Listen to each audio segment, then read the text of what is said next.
કે unknown number WhatsApp call હોય અથવા તો વોટ્સઅપ કોલથી આવતી લિંકો હોય નેવર ક્યારે ઓપન નહીં કરવી. નમસ્કાર દર્શક મિત્રો, ટોક વિથ ભાવનગરમાં હું છું નીતિન સોની. ડિજિટલ ઇન્ડિયા અને પેપરલેસ ઇન્ડિયાના ક્ષેત્રે હવે ભારત પણ વિશ્વના દેશોની સાથે સ્પર્ધામાં છે. પરંતુ કહી શકાય કે દેશના જ કેટલાક મુઠ્ઠીભર તત્વો એવા છે જે સાયબર ફ્રોડના કારણે લોકોએ પરસેવાની જે કમાણી કરી છે એને લૂંટવાના પ્રયત્નો કર્યા છે. પરંતુ કેન્દ્ર સરકાર અને રાજ્ય સરકાર બંને સક્ષમ છે આવા તત્વોને શોધીને તેમને ઝેર કરવા અને કહી શકાય કે તેમની પાસેથી જે લોકોની મૂડી ગઈ છે સાયબરની એ પરત મેળવવા માટેનું કામ થયું છે. ગુજરાતની આપણે વાત કરી છે, ભાવનગરમાં પણ આ પ્રકારની ઘટનાઓ બનતી રહી છે. આપણી સાથે અધિકારી જોડાયા છે, આપણે તેમની સાથે વાત કરવાના છે, તેમનો ઇન્ટ્રોડક્શન પણ આપણે કરીશું. ભાવનગરમાં જે સાયબર સેલ છે કે પ્રકારે કામ કરી છે, લોકોને આનાથી શું ફાયદા થશે, લોકોએ શું ચેતવાની જરૂર છે, આ બધી જ વાત આપણે તલાટી સાહેબ પાસેથી જાણીશું. સાહેબ, સૌથી પહેલાં આપણો ઓળખ આપશું. મારું નામ NM તલાટી, cyber crime police station Bhavnagar range. સાહેબ, ખાસ કરીને સાયબર ફ્રોડ માટે જે સાયબર સેલ બનાવવામાં આવ્યું છે, કેવા પ્રકારની કામગીરી છે? ભાવનગર રેન્જમાં ટોટલ 8 ગુના સાયબર ક્રાઇમને લગતા રજીસ્ટર થયા છે. જનરલી એની અંદર એવું છે કે એ 8 ગુનાની અંદર અમે 12 આરોપીઓની અટક કરી છે અને 2024ની અંદર 23-24માં મળી અને આ ગુનાઓમાં લગભગ 2,26,81,000 જેટલો ફ્રોડ લોકો પાસેથી થયો છે અને એમાં અમે રિકવરી કરી શક્યા છે 19,31,324 રૂપિયા સમથિંગની. હવે એની અંદર એવું થાય છે જનરલી કે સોશિયલ મીડિયા પ્લેટફોર્મ્સ છે, જેવો કે ફેસબુક લઈ લો, ઇન્સ્ટાગ્રામ લઈ લો કે અન્ય બીજા કોઈ પણ પ્લેટફોર્મ લઈ લો, જેની અંદર કેવું છે કે અનનોન લિંક્સ આવે છે અથવા એડ આવે છે.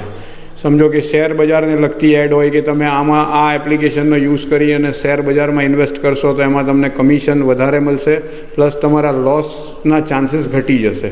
એટલે જનરલી એજ્યુકેટેડ લોકો આની અંદર ફસાય છે, જે લાલચના કારણે આવે છે અને લાલચની અંદર એ લિંક્સ, જે અનનોન લિંક્સ હોય છે, એડ હોય છે, એની ઉપરથી પછી એ લિંક પર જઈ અને એ એપ્લિકેશન ઇન્સ્ટોલ કરાવે છે અથવા તો બીજા કોઈ વોટ્સઅપ અથવા જે સોશિયલ મીડિયાના બીજા ગ્રુપ્સ છે એ જોઈન કરાવે છે. એ જોઈન થયા પછી એની અંદર અલગ અલગ ટિપ્સ આપે છે અને ટિપ્સ આપી અને પછી એની અંદર પૈસા ઇન્વેસ્ટ કરવાનું કહે છે. પૈસા ઇન્વેસ્ટ કરો એટલે પહેલાં 2-3 હપ્તા એ લોકો પૈસા રિફંડે કરે છે અને કોન્ફિડન્સમાં લે છે જે પણ ફરિયાદી હોય છે એમને, અને ત્યાર પછી એ મોટા અમાઉન્ટ ટ્રાન્સફર કરાવે છે અને ટ્રાન્સફર કર્યા પછી જ્યારે એ રિફંડ માંગે છે ત્યારે એ ચાર્જિસ લાગશે, સર્વિસ ચાર્જિસને, એના નામે એ રિફંડ થતા નથી પૈસા. હવે એ પૈસાઓ કેવું હોય છે કે મલ્ટિપલ લેયર એકાઉન્ટમાં ટ્રાન્સફર થઈ જાય છે. સમજો કે 5 લાખ રૂપિયા એક એકાઉન્ટમાં ગયા તો ત્યાંથી પછી એને બ્રેક કરી નાખે છે આરોપીઓ, અને એ બ્રેક કરી અને 5 લાખને અલગ અલગ ટુકડા વાઇઝ લાખ રૂપિયા, 50,000 એ રીતે ડિફરન્ટ એકાઉન્ટ્સમાં એ જાય છે, સર્ક્યુલેટ થાય છે. એટલે કહેવાનો મતલબ એ છે કે આ એક વન ટાઈપ ઓફ સ્કીમ આ છે આરોપીઓની. સેકન્ડ ટાઈપ ઓફ સ્કીમ એવી છે કે જેમાં ડિજિટલ એરેસ્ટ, ફોર એક્ઝામ્પલ એવું કહેવું કે ભાઈ તમારું કોઈ DHLથી પાર્સલ આવ્યું છે અને એ પાર્સલમાં ડ્રગ્સ આવ્યું છે અને અમે DHLથી બોલીએ છીએ અને CBIથી બોલીએ છીએ. DHLના પાર્સલ અધિકારી કહે છે કે ભાઈ આ જે છે એ આમાં તમારું ડ્રગ્સ, MD ડ્રગ્સ નીકળ્યું છે, એટલે તમે CBI ઓફિસર સાથે તમારી વાત કરાવીએ. એટલે એ CBI ઓફિસર્સના નામે પછી એ ડુપ્લિકેટ સુપ્રીમ કોર્ટને લગતા કે પછી CBI ઓફિસર્સને લગતા ડુપ્લિકેટ લેટર્સ ઇસ્યુ કરીને વોટ્સઅપ કરતા હોય છે ફરિયાદીને. એટલે એનાથી એ ડરી જાય છે અને ડરી જઈ અને પછી એ નેગોશિએશન કરે છે પૈસાનું અને એ પૈસા પછી જે તે બેંક એકાઉન્ટ્સમાં નખાવે છે. એટલે કહેવાનો ભાવાર્થ એ છે કે પહેલાં અવેર બનો. પહેલી વાત એ છે કે ડિજિટલ એરેસ્ટ નામની કોઈ વસ્તુ જ નથી હોતી અને કોઈ પણ એજન્સી તમને ફિઝિકલી એરેસ્ટ સિવાય ડાયરેક્ટ વોટ્સઅપ કે કોઈ સોશિયલ મીડિયાના માધ્યમથી એરેસ્ટ કરી શકે નહીં. બીજી વસ્તુ એ છે કે તમે કોઈ પણ પૈસા નાખો છો તો પહેલાં એ સ્કીમ, તમે જે અનનોન માણસને જાણતા જ નથી તો તમે એને કેવી રીતે એમાં આવી જાઓ છો, વિશ્વાસમાં આવી અને તમે એને પૈસા ટ્રાન્સફર કરો છો. એટલે બી અવેર થવાની જરૂર છે. અવારનવાર સાયબર ક્રાઇમ દ્વારા, પોલીસ સ્ટેશન અને સાયબર સેલ દ્વારા પણ આવી એડો બાબતેની અવેરનેસ ફેલાવવામાં આવે છે, એટલે બધાએ ચેતી જવાની જરૂર છે. સાહેબ ખાસ કરીને જે પ્રકારે આ પ્રકારના કિસ્સાઓ થાય છે, ફ્રોડ થતી હોય છે, એજ્યુકેટેડ પર્સન પણ આમાં થતા હોય છે, આવડી જતા હોય છે, લોકો ખાસ કરીને કેવા પ્રકારે ધ્યાન રાખે આમાં?